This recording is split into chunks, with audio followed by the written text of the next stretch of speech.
I'd say the latter is the majority of the truth.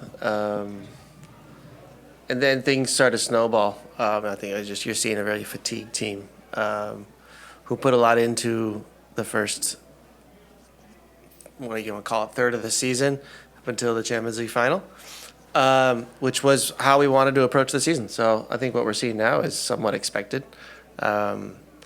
It's literally impossible if you look at the next 3 weeks as well to get through this unscathed. But I think it would be a mistake to panic, which we are certainly not.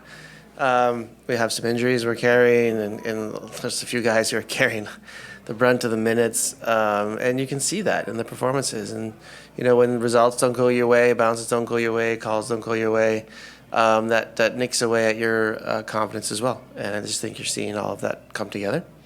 But there's no major issues or things we can fix right away,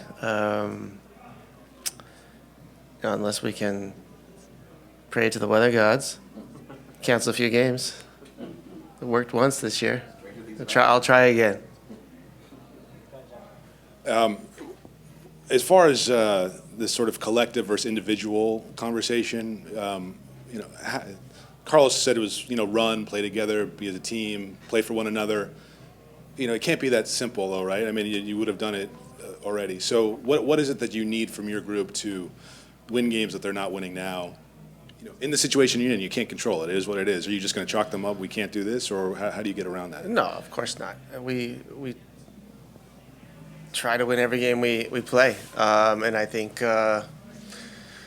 all you can do is keep working at the little things we always worked on. We're not changing the way we train. We're not changing the way we play. And so for me to say or to change things now would say I would change things while we're winning too. So I not really understand why I would change things and why we're trying to change the way we train and the way we play. A couple of weeks ago, it was just fine. And everybody was happy and hugging each other and, oh my God, it's the greatest team of all time. And now I'm answering questions in a different tone. So it's perfectly normal. But certainly not the moment to change things and to panic. So we will continue down the same path we've always been going down. And I assure you, LAFC will start winning games again. Along those lines, there were a lot of changes, not just to personnel, but to kind of the shape and the ideas that we're moving forward today at the start. Can you talk a little bit about why the shape and the formation kind of changed so drastically today? Maybe you can help me out. What shape are you seeing, and what changes would you like me to comment on? Playing Cheeky more in the midfield at times, and maybe the number of players back on that back line. There just seemed to be a lot of different things in flux today. Cheeky playing in midfield is not a change of shape. It's just a personnel change. It's the same formation. And dropping Ilya in between the center backs when we build has been something we've been doing all season. So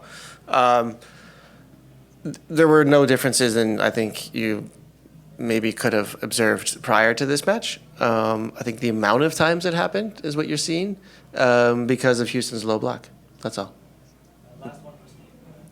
And just in terms of the final third, obviously 4 games without a goal now.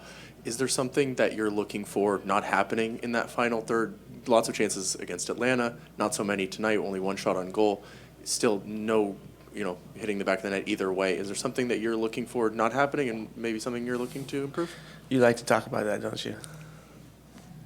You got to score to win games, no? Yes, you do. Yes, you do. And we will continue to score. There are moments like this, these dry patches. There are teams who are defending very well against us. Sometimes goalkeepers have good games. Certainly, our final product can be better, and we'll work on that.